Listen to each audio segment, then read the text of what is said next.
Okay. Good to see you all. God bless you all. Good to see you. Um, I handed out to you a change to the syllabus, as I'm supposed to. It's not a major thing, so don't worry about it. It's just that I noticed when I was doing quiz 5 that when I'm supposed to release the answers to you, it would be like in the middle of exam week, and I didn't want to do that. I want you to have the answers before exam week, so you can study them. So I just had to tweak the syllabus a little bit to just make clear that for quiz number 5, I'll give them to you before exam week. So just take a look at that, but it's nothing serious. There are extra credits out on Canvas. There are 3 quizzes. There's a quiz for Black History Month, a quiz for Women's History Month, covering the material there, and different stuff I did not put in the quizzes. Some stuff I did, but a lot of other, God bless you. Good. A lot of other stuff I did not. And what's the third thing? Oh, yeah, a picture, because I'm hoping to get to Buddhism, to cram in Buddhism. Sorry if you're Buddhist, I apologize. But I do want to cover a little bit of Buddhism. But nevertheless, it's a little video about setting up a Buddhist altar in someone's home and what you do, and watch the video. And then I give you very specific questions. Hint, hint, Ms. Vesey. So really pay attention to the video if you want to do it. And then there's a final thing, which I'm calling a paper. It's just an assignment, really. You just enter text into a text box. Just enter into what you liked about the course, what you didn't like about the course, and you'll get a point. And I'll add a percentage, I think 1.5% to your grade if you do it.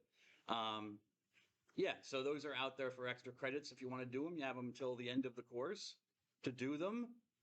No extensions. I should have said that in the other class to make that clear. Once the course is over, baby, it's over. Dr. Dunn ain't working no more. Well, I'm still working, but I'm doing your grades. I have to, that's the last thing I have to do. But I need everything in, so I can't have stuff still dripping in, So anyway, so do that stuff. I hope you enjoy it. Oh, there will be another thing. I haven't done it yet. Well, I'm not going to mention it now. I'll tell you later. Okay, so that's it. All right, back to Islam.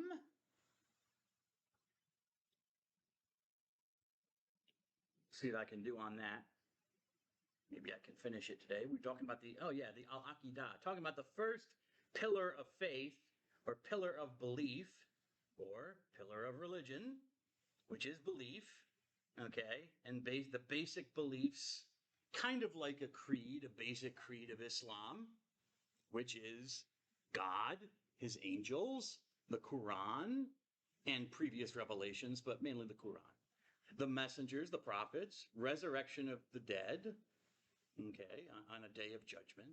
And then destiny, God's control over all things. I think I was giving you my last example that in Muslim theology or Islamic theology, there are different views, but a common view is that, God knows everything and does everything. He wills everything. So it's kind of a fatalist view in a manner of speaking, where God kind of predetermines everything because he knows everything and wants everything to happen just the way that he wants it.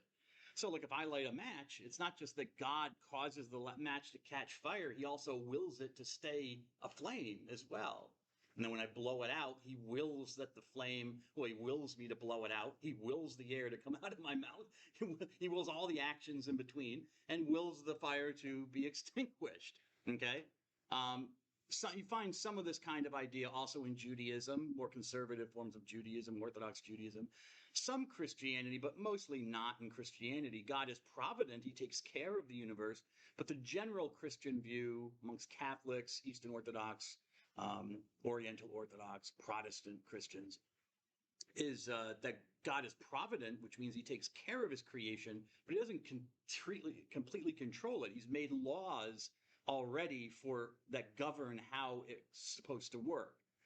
So he preserves those laws by his will that they should work, but doesn't, need to light every match for every cigarette on the planet. You know what I'm saying? Which you shouldn't be doing anyways. Don't smoke cigarettes, please. As you should know. I never smoked cigarettes. I like to smoke cigars years ago, but I stopped because they're unhealthy. And I'm not going to deny it was great. I loved cigars. I loved watching the smoke in the air and looked cool, made me feel like I was cool, even though I'm not, Ms. Winko. You're missing the best part, Mr. Patel. What's going on here? Anyways, so the second pillar of belief is prayer. So belief is the essential thing, but then there's prayer, salah, prayer, Arabic. You'll also see it called salat, which is correct, but it is salah, but it's a form of the word salat. It's actually what they call the construct form, or the genitive or possessive form, prayer of, and then the various times of day, salat, something. I don't know the Arabic words, but if you're curious, you can look them up on the internet. But prayer, but really it's salah, prayer. And there are 5 times of the day that, oh, I got my notes. How do I know these things, Miss Winko? It's weird. So there are 5 times of the day that a Muslim is supposed to pray. And I have them there on the PowerPoint for you. At dawn, okay, so when the sun comes up, at noontime, when the sun is at its highest level, in the afternoon, then sunset, when the sun, of course, sets, and Ms. Lane at night, when it's completely dark, there's no sun at all. Okay, so those are the 5 times that a Muslim is duty-bound to pray, to observe prayer. And this is, okay, well, I'm not going to say that. Yes, it is a duty. It is mentioned in the Quran in Surah or chapter 2, verse 110, in case you're curious. I don't know if I put it on the PowerPoint. I did not. But in case you're curious, the Quran, Q 110, Surah 110.2, where it mentions the obligation to say your prayers.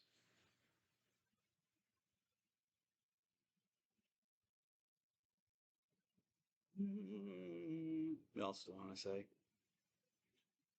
The prayers are usually said privately, although there is common prayer. Usually on Fridays, the Ummah will come together to pray as a community.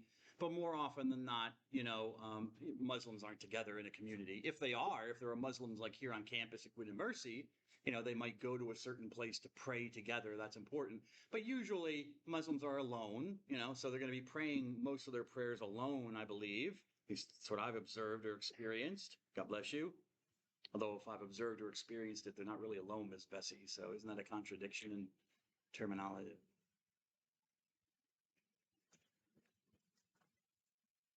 It's all right, Miss Bessie. I'm not listening either.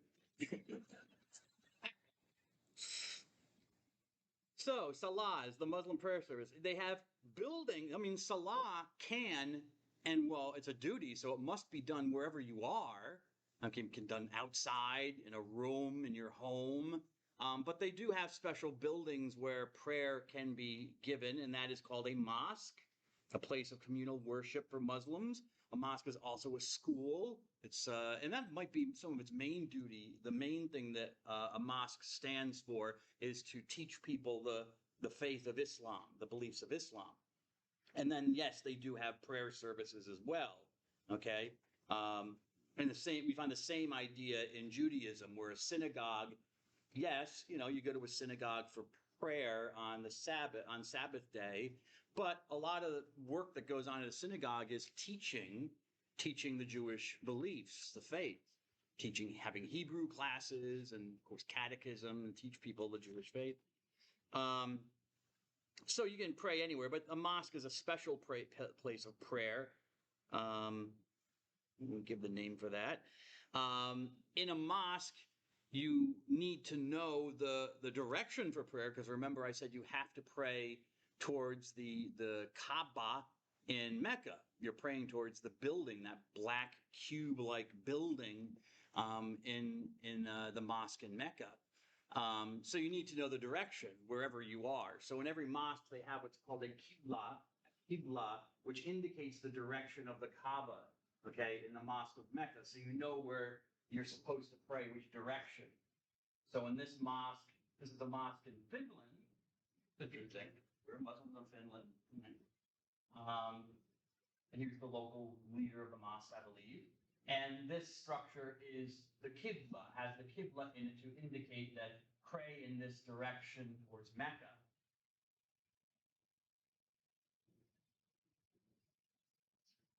In a mosque, there's really no clergy per se in Islam, no priests or bishops or popes, something like that.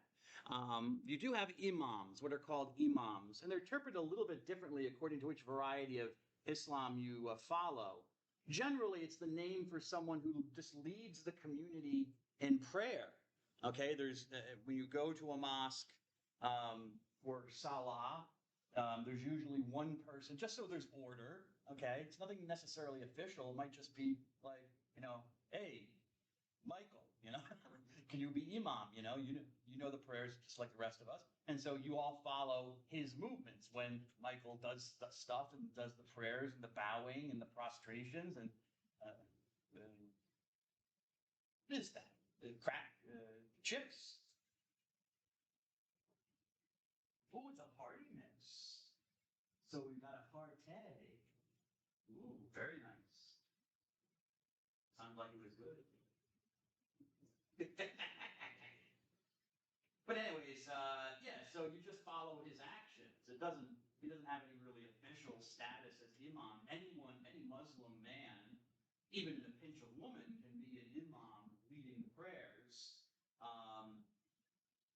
But actually, the imam, especially in North America, where Islam has encountered groups that do have clergy, like Catholic Church and Protestant churches, and synagogues to a certain extent.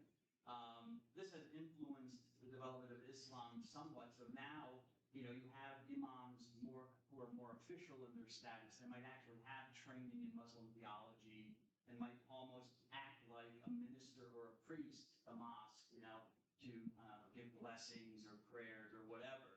And also, they're the ones who have to lead the prayer. But typically, anyone can lead. For a group of Muslims, anyone can act as imam, as just the leader of the prayer group. All right. When we get to like Shiite Islam, an imam is not just a prayer leader. An imam is like a guru. It's more like a guru in Shiite Islam, like a Sadiq for the Hasids, the Hasidim. Okay, that idea of a guru, a special teacher who has special spiritual powers, an imam for Shiites. For most Muslims, it's just the leader of the prayers, like this dude. He's the imam of the mosque.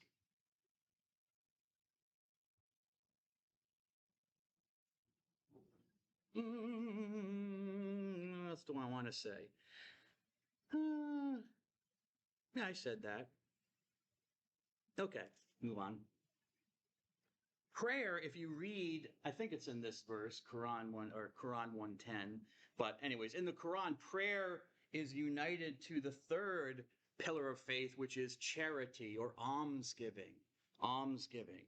Zakat in Hebrew, or in Aramaic. Gotta get the air conditioning on in here. In Arabic, zakat.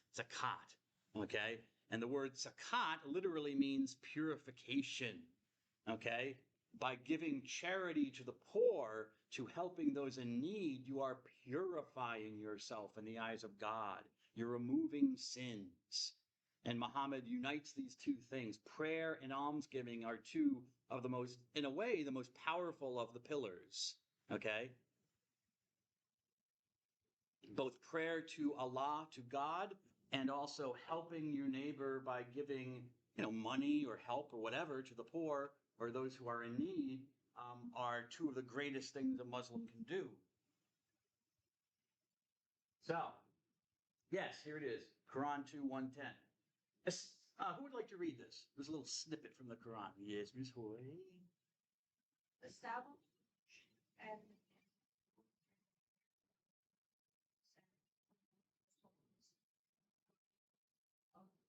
Allah. Good, excellent. So here we have worship or salah, paying the zakat, and whatever other good things that you do, these things will be found. God will remember them, basically, is what it's trying to say there, I think. Okay? So usually zakat is seen as money, your possessions. That's usually how it's interpreted.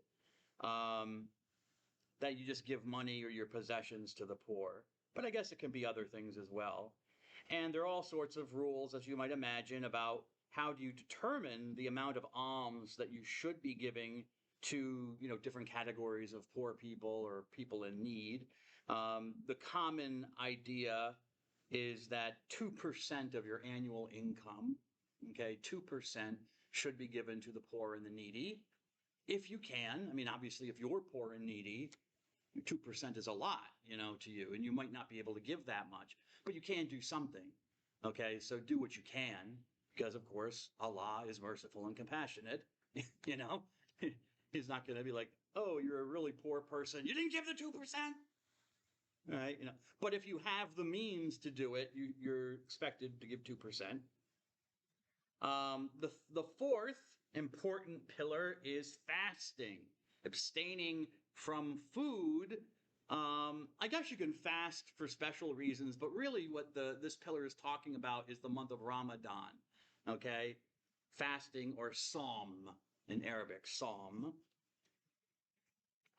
And during this month of Ramadan, which just completed a couple weeks ago, right? Or maybe it was 3 weeks ago, is set aside for this great fast. Okay. So it's a month. So it's roughly 30 days in the Islamic calendar. Okay.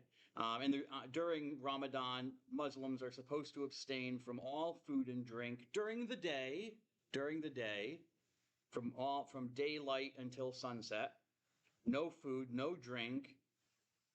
I would assume you could, have water or something, but I've heard, that even some Muslims are very devout and they interpret it as no liquid at all, even water. Okay, so they don't have anything. You don't engage in any pleasurable or try not to engage in pleasurable activity like smoking.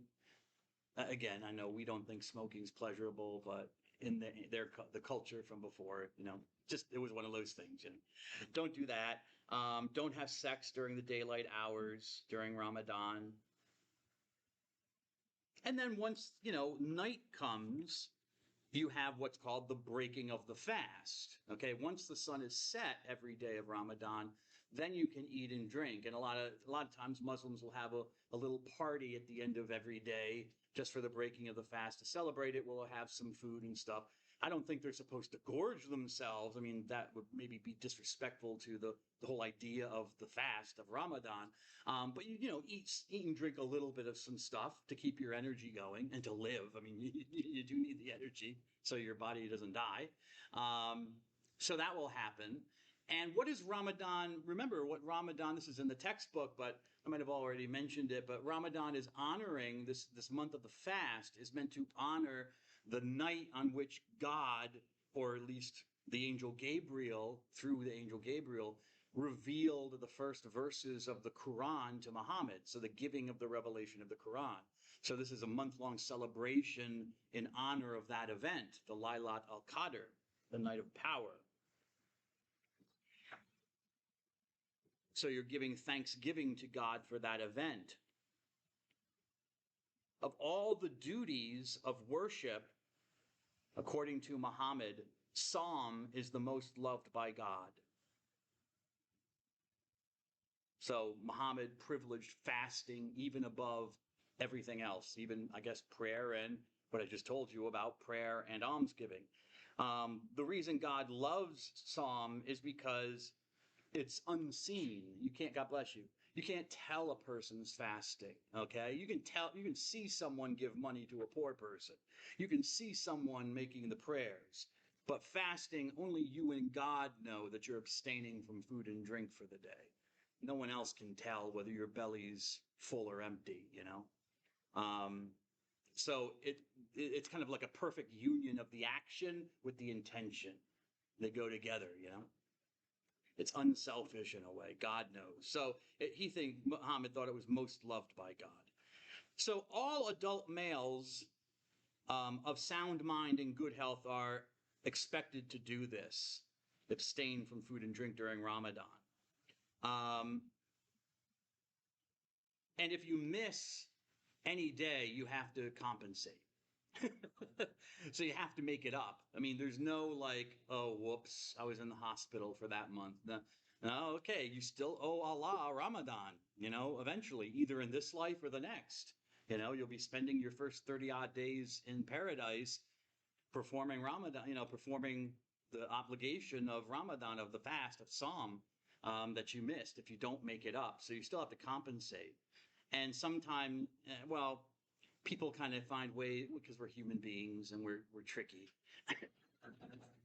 People kind of find ways to get around Ramadan, like especially very rich people, I've heard. If you make a certain sizable amount of almsgiving or donation of money or something, like you give food to the poor, then you don't have to fast from food. Okay, it kind of absolves you. That's your compensation. You're not going to follow Ramadan and fast from food and drink during the month, but to honor Ramadan, you will compensate for those days that you're missing by making, like, a goodwill offering. So people find ways to kind of maybe get around the obligation, even though they don't think they're getting around it. They're still fulfilling the obligation, but in a different way. But typically, it should be actual abstaining from food and drink during the day. Okay. Oh, yeah. The Feast of the Fast breaking. Eid al-Fitr. Yeah, I wrote that in the PowerPoint. This is the Eid al-Fitr. You might have seen some emails from Gwinnett Mercy, wishing people like happy Eid and stuff like that. Eid al-Fitr. So the festival, Eid means a festival or a celebration of the fast breaking. And you have Eid al-Adha, which ends the Hajj, the pilgrimage. Yeah. So the Eid al-Fitr is celebrated at the end when Ramadan is finally over. You have a big celebration and people eat all the stuff that they probably weren't eating during the fast. And the final pillar is the pilgrimage or Hajj that I just mentioned. Hajj, which is related to Hebrew. Hebrew and Arabic are related languages.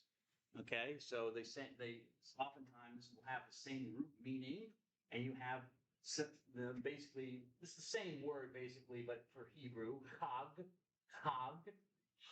in Arabic, Hajj in Hebrew, and both mean holiday, a holiday or a holy day, a sacred day. But literally, the words come from the meaning of to go around in a circle, to walk around in a circle. Interesting. Because if you were watching, when you came in and you were watching the video, what is this? What do you think this is?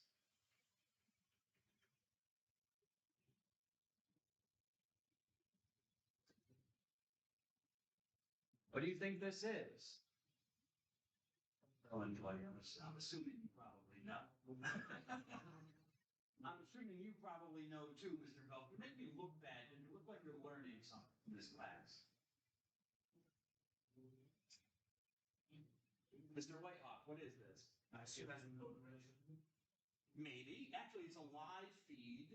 Yes. Okay. But Pilgrim, where is this? Where do you think this is located? Mecca. Yeah. Okay. Good. It's Mecca in Saudi Arabia.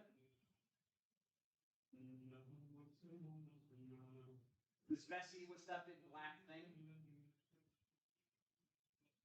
Big black cube-like structure. What is that, Miss Bessie? You don't know? You can look at your nose. Miss Bessie. I got you. You're another one who seems to be learning. Stop that. You're not supposed to learn. You didn't go to university to learn. Miss Crumpton. The Kaaba, yes, the Kaaba. Here's the Kaaba shrine. Okay. And this is the great mosque built around it. Okay. And this is a live feed. This is not the Hajj. The Hajj is, I don't think it's happening now. I have to look though. I'm not sure. Okay, because it moves around, because the calendar of Islam is based on the moon, so it can be kind of wonky. It doesn't, stuff moves around. So the time of the Hajj, I think it is after Ramadan, but I'm not sure. I'd have to check the internet. Nevertheless, so this could be the Hajj, the official Hajj. You don't have to, I mean, people go to Mecca all the time to go to the Kaaba and to pray and do this stuff. You don't, other times other than the Great Pilgrimage. Yes, Ms. Crumpton. It's June 4th. Okay. So the official Hajj to officially complete this requirement of the pillars of faith of making pilgrimage to Mecca, if you want to do it this year, you have to do it during June. Okay? But this is live. This is right now. And people are there going around, right, Mr. Belfield, in a circle around the Kaaba. Hajj, literally to go around in a circle.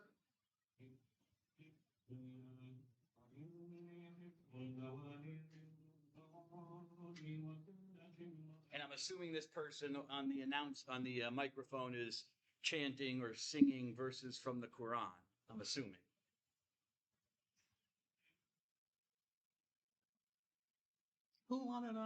Okay, so every Muslim who's able to travel, physically able, monetarily, financially able, because you might not even have the money, even if you could go, is to make the Hajj or the pilgrimage to the holy city of Mecca in Saudi Arabia. And you only have to do it once in your lifetime. Okay, you don't have to do it every year, whatever. It's supposed to be fulfilled once in your lifetime, if possible. Again, if you physically can't do it, Allah understands. Allah is merciful and compassionate. If you financially can't do it, Allah understands. Allah is merciful and compassionate. But it is mandated, and mandated right from the Quran. So we look at Surah chapter 3. Would anyone like to read this passage from the Quran? Go ahead, Ms. Crumpton.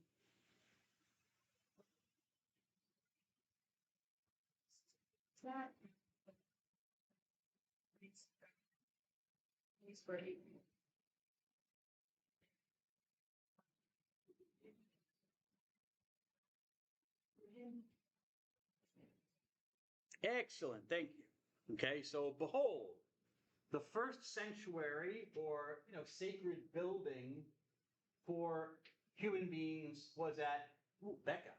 That's interesting. Because that's what it actually says in the Quran in Arabic. It doesn't say Mecca or Makkah. It says Becca, which is weird. Where so scholars have to interpret, like, what is this? Is it just a misspelling of Mecca? They misheard what Muhammad said. Is it another town or city? There was another town called I don't know. I'm not a Muslim. I'd have to ask a Muslim scholar, a mufti or somebody, how they interpret this. But that's what it is. So the holy place, this blessed place, is where you have to go. Why? Well, the importance that Muhammad places on it, other than the fact that, well, it was his hometown and the Kaaba was in his hometown, okay? If you're going to look at it from a religious studies perspective, there's that. But from a theological perspective, a religious perspective, from the religious perspective of Muhammad, it's the place where Abraham prayed one time. Abraham, our buddy from Judaism, yes, one of the patriarchs, the father figures of the Jews, the first one God reveals himself to. So Muhammad believed that this Abraham, who was a prophet and also a Hanif, remember, he was a worshiper of one God. There's Islamic belief, they believe that Abraham didn't stay in Palestine or Canaan, that he actually did travel down to Arabia, even to Mecca, and where the Kaaba is, he actually prayed there. And some of the stories in the Bible, like in the book of Genesis, they think actually were staged in and around the city of Mecca in Arabia, not up in Palestine, in Israel. Okay? So you can see how Muhammad knows these stories, Jewish stories, and is kind of appropriating them for his religion, you might say.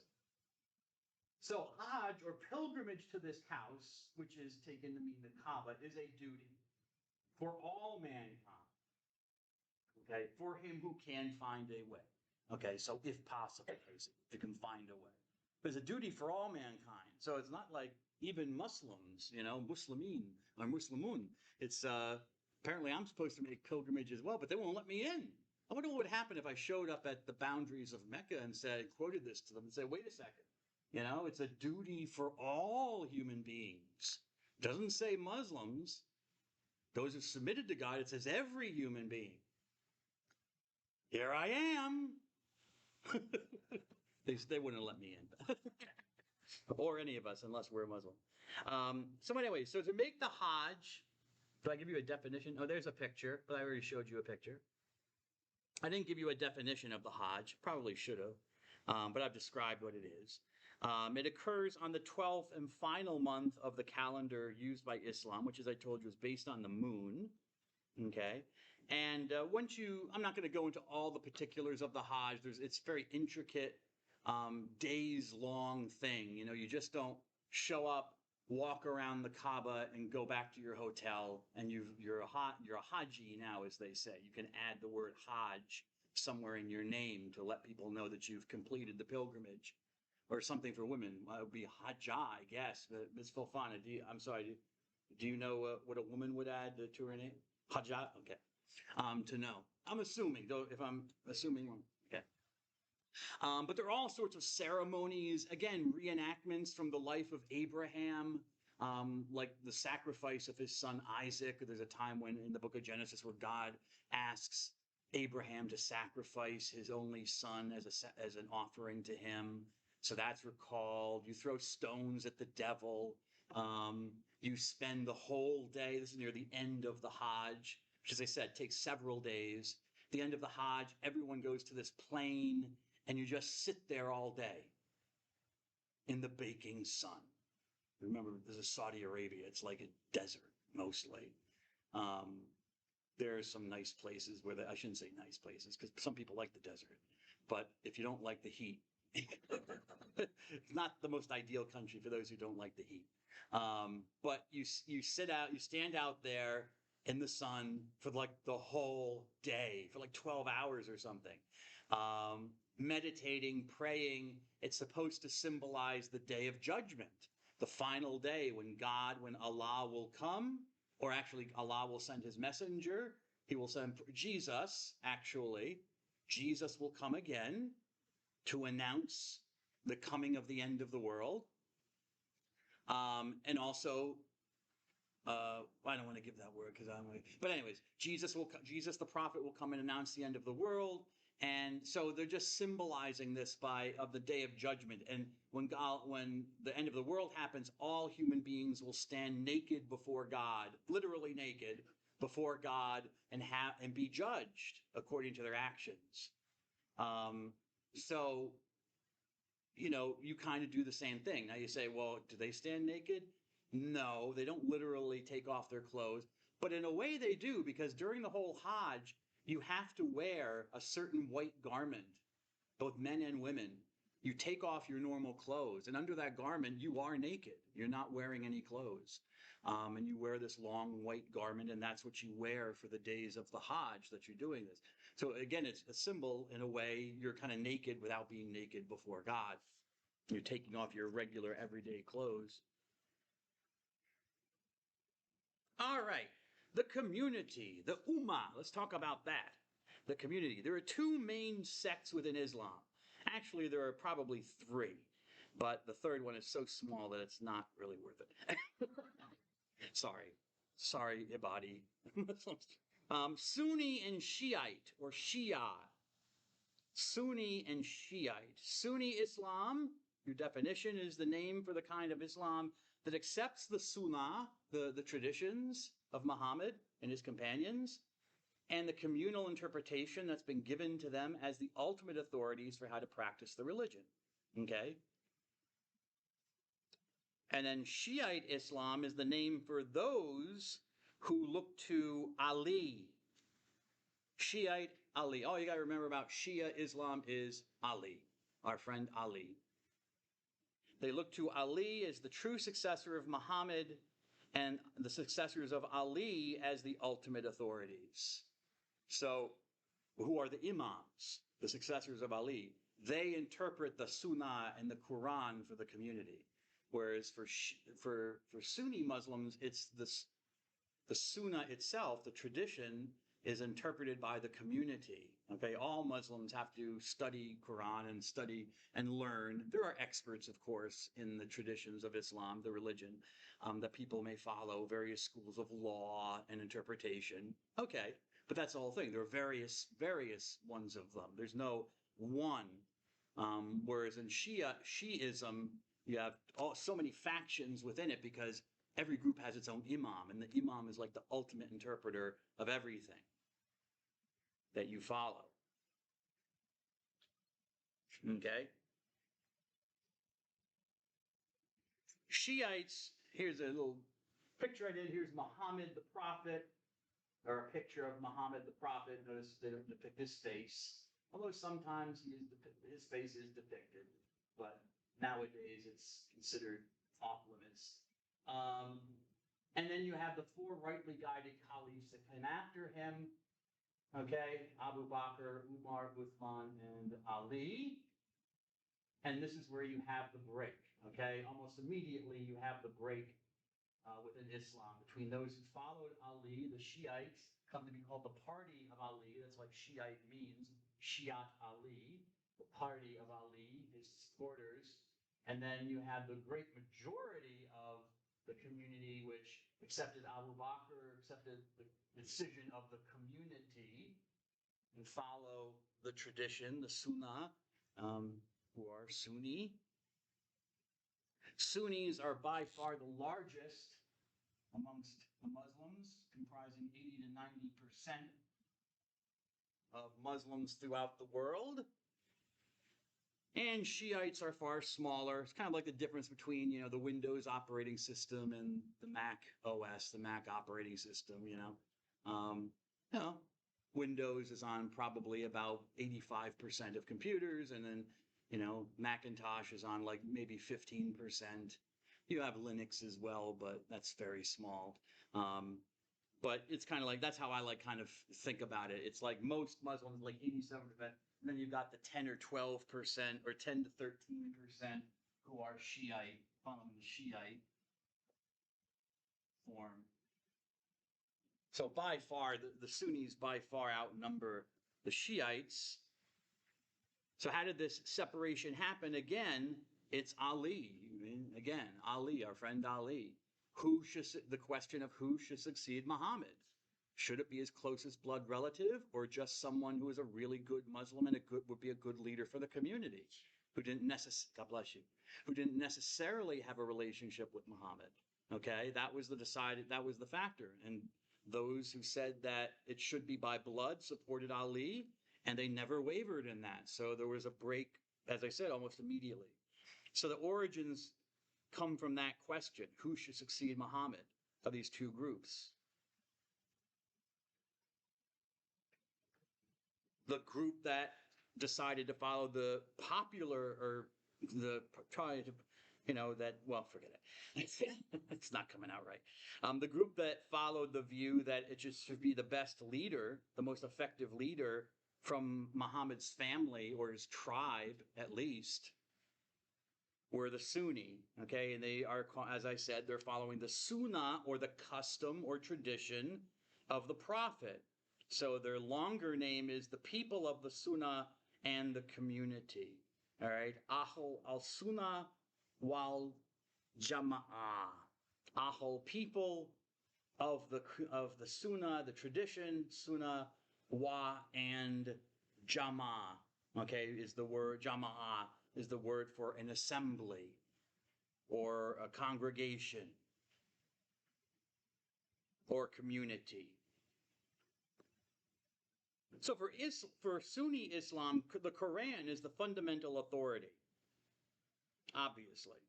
But the Sunnah is first, is the living commentary on what the Quran means. And so the Sunnah is equally a foundation for Islamic life. It's almost as important as the Quran. It's not the same, because it doesn't come directly from God like the Quran does, but it's very close, because it's based on the activities of the Prophet and his companions. And the Sunnah interprets the Quran. The two go together. The Quran cannot be understood without the Sunnah. So Sunnis believe that no one could succeed Muhammad as the prophet. Muhammad, when they say that Muhammad is the seal of the prophets, they mean he's the last of the prophets. No one could succeed to his power or authority, his significance. He is the last of the prophets.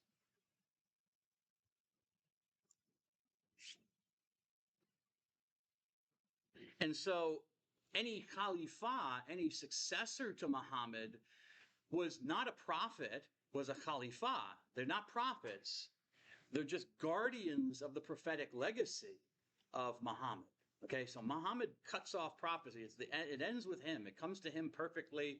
And then the successors just preserve the legacy of his prophethood. So the caliph was a subordinate. Okay, the caliph is subordinate to the Quran, the revelation of the Quran, but also the Sunnah of the Prophet and his companions. Right? I'll pass on Ijma. Maybe I'm going to pass on Ijma. That's kind of like too much inside baseball. Or do I mention something later with it? No, I'll pass on it. It's getting a little bit too technical. I don't know. Ijma. Shiite Islam comes from, as I told you, the phrase in Arabic, Shi'at Ali. Shia means a faction, party, sect.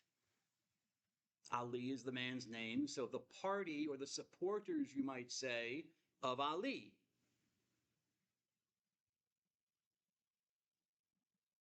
And why are they called that? Well, you should know by now, because of their support for Ali's claim to succession as Khalifa.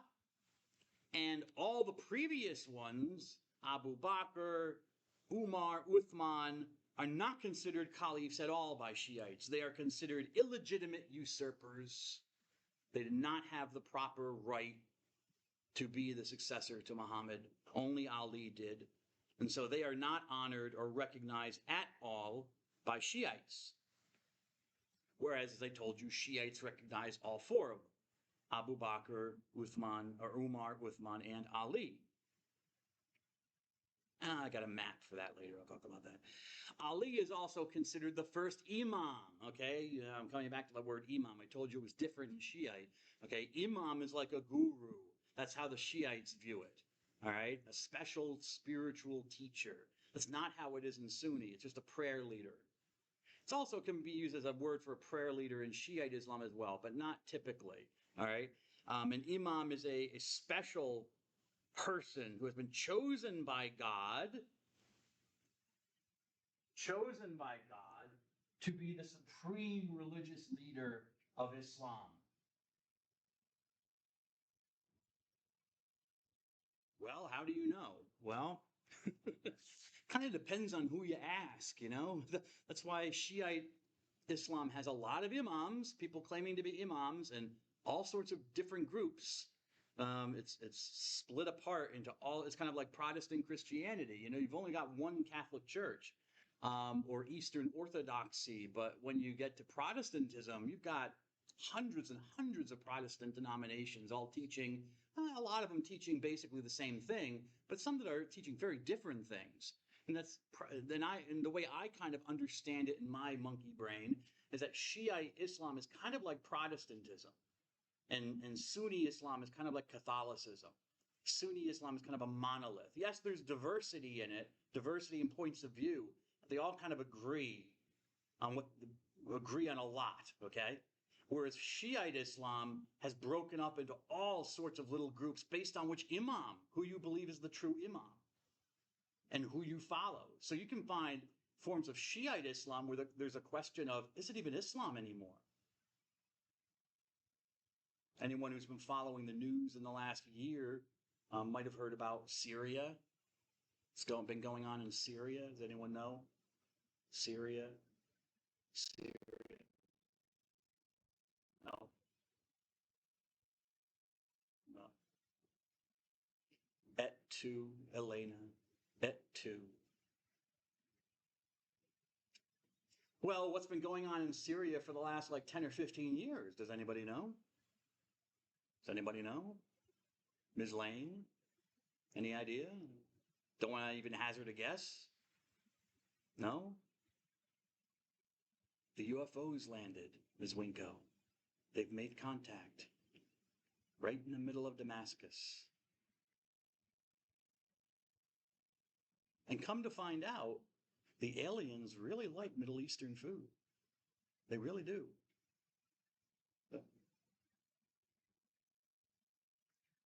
There's been a civil war. Syria was run by a dictator named Bashar al-Assad, first by his father. I forget his father's name, but the son then succeeded the father in the dictatorship. And then about 15 years ago, there was a revolution and a civil war ensued. And in the past 15 or so years, that's been being fought.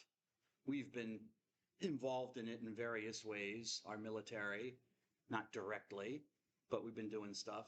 And then eventually, in the last few months, one of the rebel groups was able to finally take control of most of Syria and kick Bashar Assad out. He fled to Russia. So he's now living in Russia in exile. But Syria is a mixed community. There's Sunni Muslims, but there are a lot of Shiite Muslims as well in Syria. And Assad, they're actually a minority, but Assad was a member of one of these Shiite groups called the Alawites, Alawi Islam, but they're not sure it's Islam. It's almost Christian in its way. It kind of reinterprets Islam so that there is like a trinity. There's like Muhammad, Ali, and something else. I forget what the other thing is, and Ali is almost a divine figure. Well, he is a divine figure. And like every verse of the Quran from Alawite Islam, for Alawite Muslims, every verse of the Quran is actually interpreted symbolically of some aspect of Ali, his life, who he is. It's all about Ali. It's not even about Muhammad anymore. It's not even about one God anymore. So there were really serious questions in the Muslim community about whether they should be treated as Muslims or heretics. They committed shirk. They were not Muslims anymore. They were unbelievers. And that's still a question amongst some Muslims. So they did not recognize Assad or his group as truly a Muslim. Assad thought he was a Muslim, but a very distinct one. So you have all this kind of weirdness within Shiism. It depends on which imam you follow, what you sometimes believe, and some of the beliefs can be very different from what you might think is the standard Islam. Okay? So the imam is the principal religious figure for Shiites. According to Shiites, or Shi'ism, Muhammad was just the completion of the cycle of prophethood. They interpret the idea or the statement in the Quran that Muhammad is the seal of the prophets. He's more like not the seal ending, like putting a seal on something and closing it forever. He's the end all of prophets, but more like a seal of approval. Like he's the best of the prophets, the highest of the prophets, not the only prophet. The cycle of prophethood kind of reached its apex, its height with Muhammad. But that doesn't mean that future prophets couldn't come. Future imams could not receive divine revelation as well. And also, with Ali, it wasn't just a matter of inheriting the position, Khalifa. It also meant that Ali, or the imam, inherited Muhammad's spiritual abilities, his charisma. Okay? So the imam, or Ali, can give the infallible interpretation of the Quran. Yeah, the imam is completely infallible in his interpretation of the Quran and how to live Islam. And God has chosen the imam and sent the imam to the world to direct and guide the destiny of humanity. So for Shiite Islam, it is absolutely imperative that anyone who claims to be an imam must be a direct descendant of Muhammad through Ali's line, nobody else's. It's never for them a matter of election. The community doesn't get together and decide. I mean, even in Sunni Islam, they kept it within Muhammad's tribe. So there was a little bit of blood stuff going on there, family issue.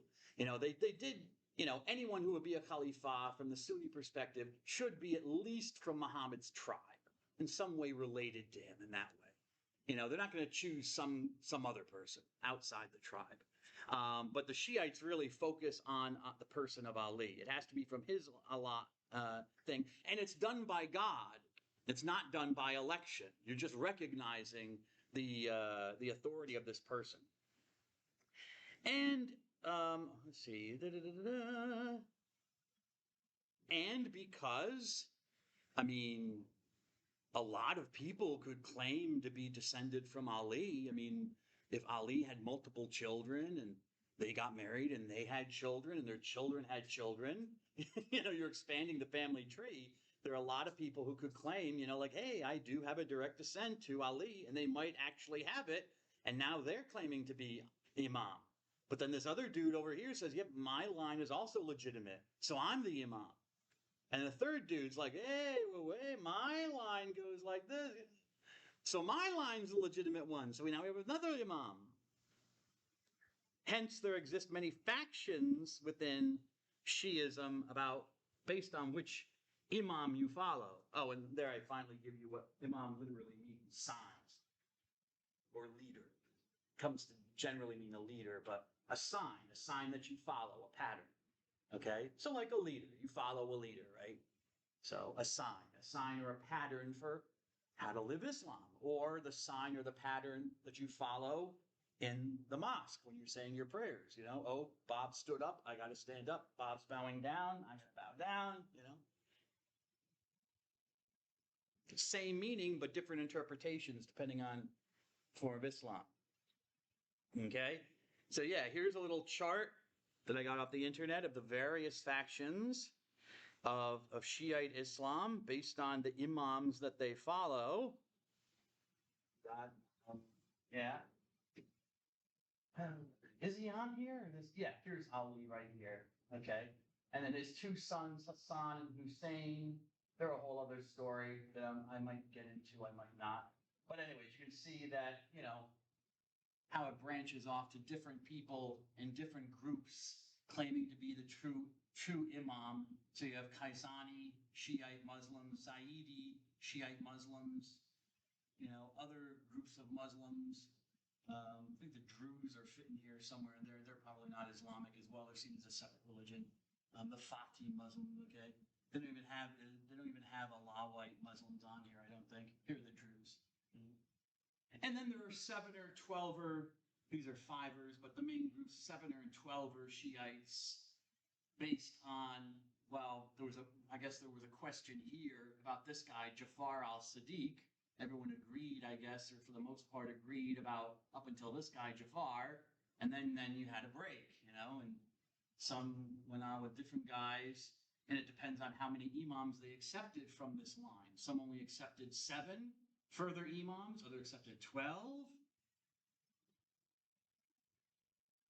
So they're called 7er and 12er imams based on the number of imams they recognize.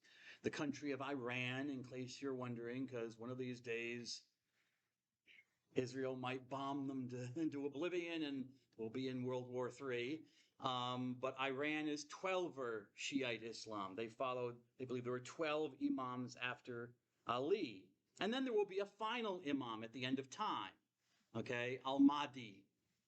This end of time figure will bring in the end of the world, a final imam. Actually, a lot of Shiites believe that Al-Mahdi has already come. This final imam has already come. So, I forget when. I think it's like in the 1600s, I think, if I'm remembering. I don't have it here in my notes. Oh, yeah, I've got it right here. No, not the 1600s. The 900s, excuse me. The hidden imam. Okay, in 939 AD, so the 10th century, they believe that the final imam actually did emerge, okay? And he never died. He just went into hiding. He's still alive, and even if you go on the internet, you'll sometimes find pictures of people, Shiite Muslims, claiming that he actually appeared at different places. And they'll show, here he is, there's a picture. He's like finding Elvis, in the local Burger King, Here he is at a mosque in Africa, in Lagos, Nigeria. Here he is here, but he's here, but he's actually hidden. It's called the occultation because occult, the word occult in Latin simply means hidden, something that's hidden. Okay, there's nothing scary about it. It just means hidden. It's called the occultation. He's hidden away for the last 1,000 years until God decides to reveal him again to bring about the end of the world.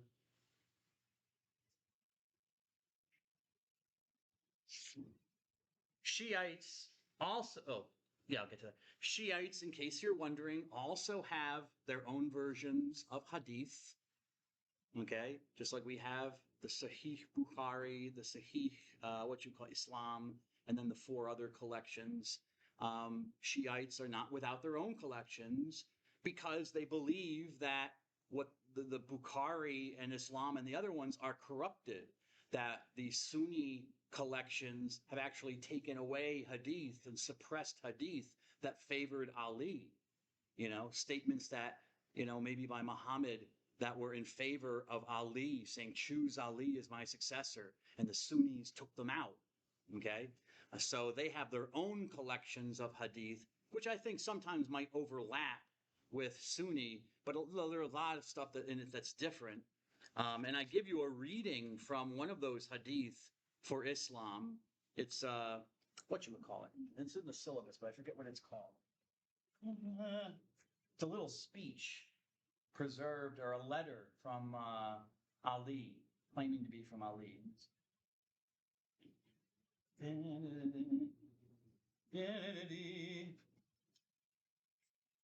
Yeah, Caliph Ali ibn Abi Talib, the sermon Ash-Shakshakiyah. It's a sermon, okay. But it's a statement, it's part of the hadith of the Shiites, and it's very important to them because it's a sermon where Ali very clearly says, hey guys, I'm supposed to be the Khalifa and you did not elect me. Now give me my rightful position. Okay, so it just is to them historical evidence that Ali himself said, you know who should have been the Khalifa, but you did not elect me as you should have. So it's not a very long statement, but it's very important to Shiites.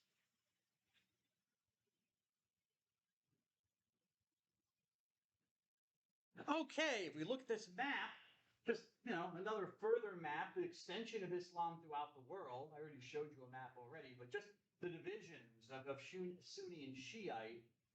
As I said, most of the world is Sunni, stretching from North Africa, parts of Southern Europe. Albania is largely, remember I told you, it's like 70% Muslim. Okay, it's not a Christian nation if you go by religion. It's actually an Islamic nation, Albania.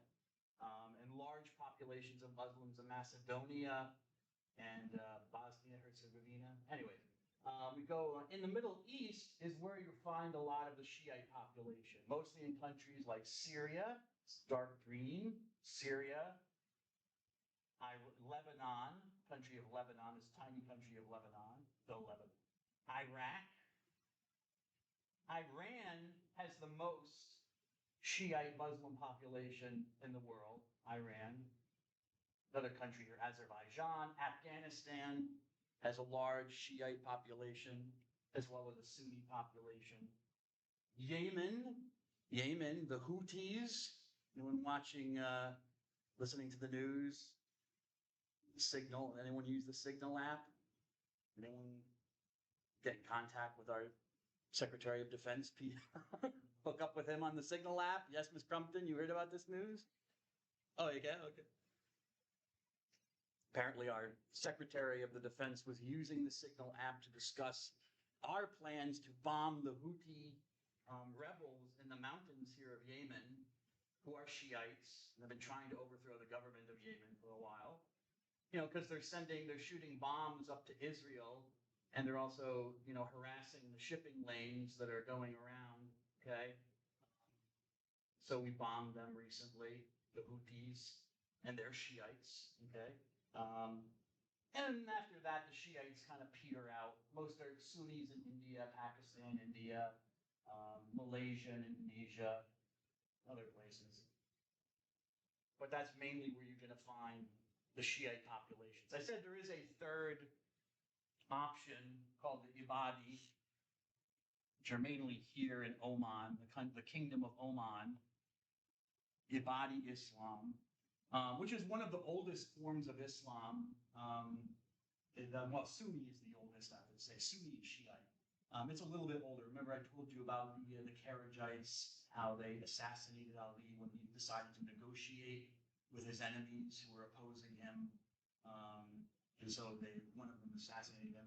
Apparently, if I'm remembering the story correctly, the Ibadi version descends from that group of that more fanatical group. And they just have some different interpretations of Islam. They're still Muslims, but they're not Sunni and they're not Shiite. They have their own kind of interpretations of how Islam should be followed. But the basic skeleton is there. The pillars of faith, the basic beliefs, are still the same. But they are, I just want to give them a little shout out. They're not very big. Okay, they're confined basically to the country of Oman. But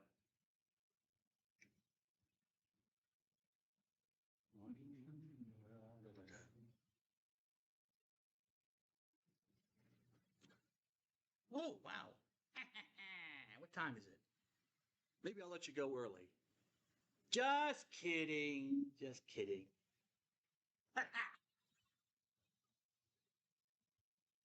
A bad, bad man. That's.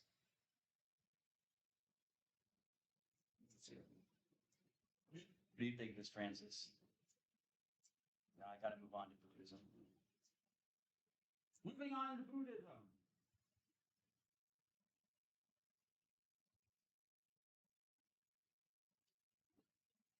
What's shaking, Mr. Vitale?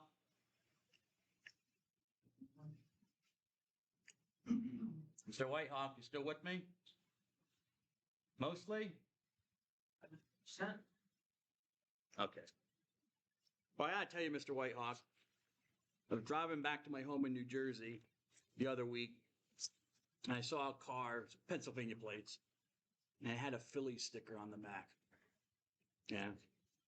And I gotta be honest with you, Mr. Whitehawk, I had to run it off the road. I had to. It's just, just wasn't a question.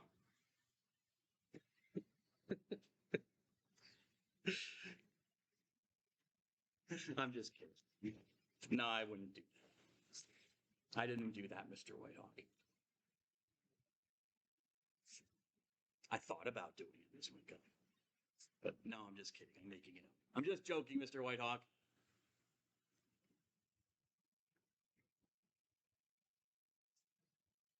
Buddhism. See, isn't religion fun, Miss Francis? Look at this. Isn't this just the coolest thing? It's got like weirdo mohawks, the yellow hats. And you're called according to which color of hat you wear. There are other Buddhists who wear red hats. In Ramnath, those are called the red hats. Red hats, yellow hats. It's the religion fun. It should be fun. It's interesting, even if you don't believe in it. It's just interesting, the things that human beings come up with. Okay, Buddhism. According to our friends Johnson and Grimm in their book, The World's Religion and Figures, as of 2010, there are 495 million Buddhists in the world, so we're almost 500 million. Half a billion, if that helps you remember.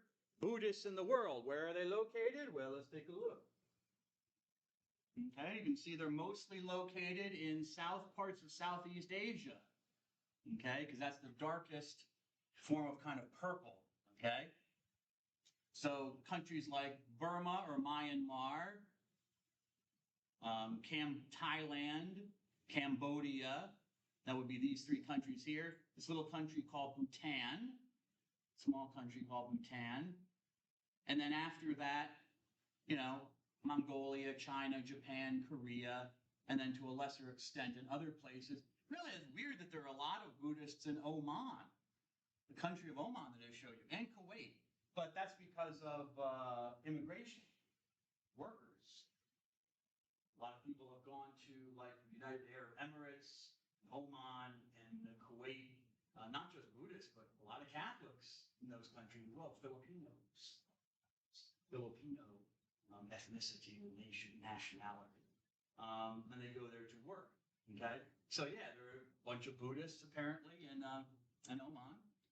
Some Buddhists in places. There are a lot of Buddhists in some places in Europe, France, Portugal. That's weird. I wouldn't have expected Portugal or Norway. Odd. Or in South America, French Guiana. Well, it's associated with, it's owned by France, so that makes sense. But this is Suriname. This is what was formerly a Dutch colony, Suriname. But apparently a lot of Buddhists in Suriname. That's odd to me. And Buddhists here in Canada and the United States. So that's where they're basically spread out.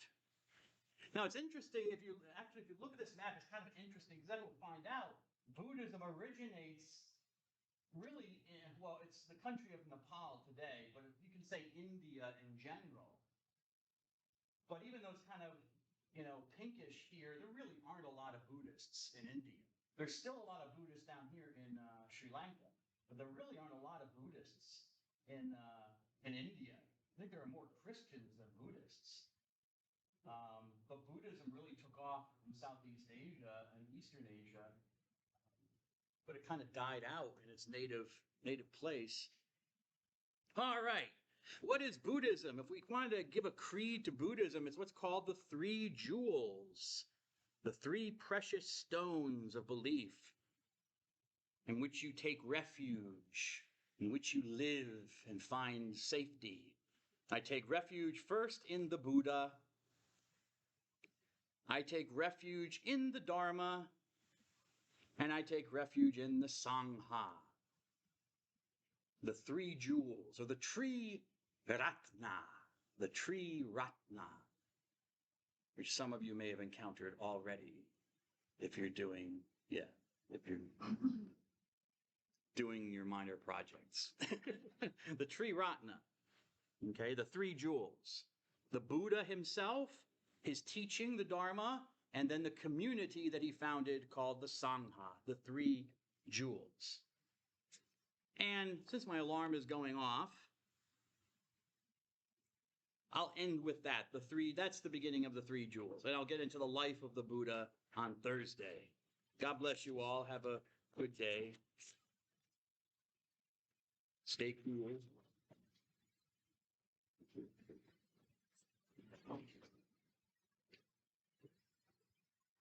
All right.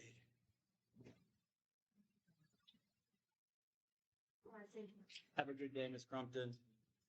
Thanks. Have a good day, sir. Good day, sir. Thank you. You're welcome, Miss Rainer. Hello. Got you. I'm going to wait till everybody leaves, though. Have a good day. Ms. Lane. You're welcome, Ms. Lane. Have a good day. Have a good day, Mr. Belfield. Okay, let me turn this off so